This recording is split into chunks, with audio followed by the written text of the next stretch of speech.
In a narration found in Jami' at-Tirmidhi, number 1855, the Holy Prophet Muhammad, peace and blessings be upon him, advised some characteristics which will cause a Muslim to enter paradise in peace. The first is to sincerely worship Allah, the Exalted.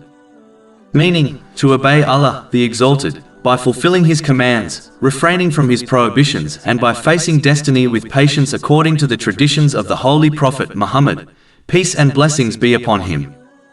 This will cause one to use the blessings they have been granted in ways pleasing to Allah, the Exalted. This is the true meaning of obeying Allah, the Exalted. Obedience extends beyond worshipping Allah, the Exalted, through practices and rituals. The next characteristic mentioned in the main narration is to feed others for the sake of Allah, the Exalted. This is a great deed which leads to the pleasure of Allah, the Exalted, and a great reward. Chapter 76 Al-Insan, verses 9 to 11. We feed you only for the face, i.e., approval of Allah. We wish not from you reward or gratitude. Indeed, we fear from our Lord a day austere and distressful. So Allah will protect them from the evil of that day, and give them radiance and happiness.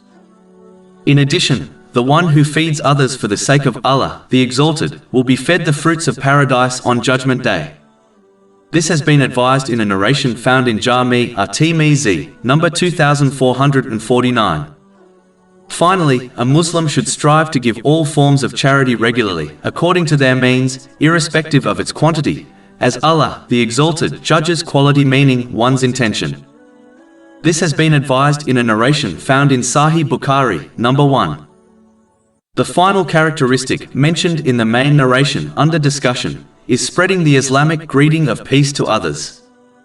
A Muslim should fulfill the true meaning of this righteous deed by extending peace to all through their actions and words. It is hypocritical to offer the Islamic greeting of peace to someone, and then harm them through one's actions and speech. A true Muslim and believer must keep their verbal and physical harm away from the self and possessions of others, irrespective of their faith. This has been advised in a narration found in Sunnah and Nasai, number 4998. It includes aiding others according to one's means, such as emotional or physical support.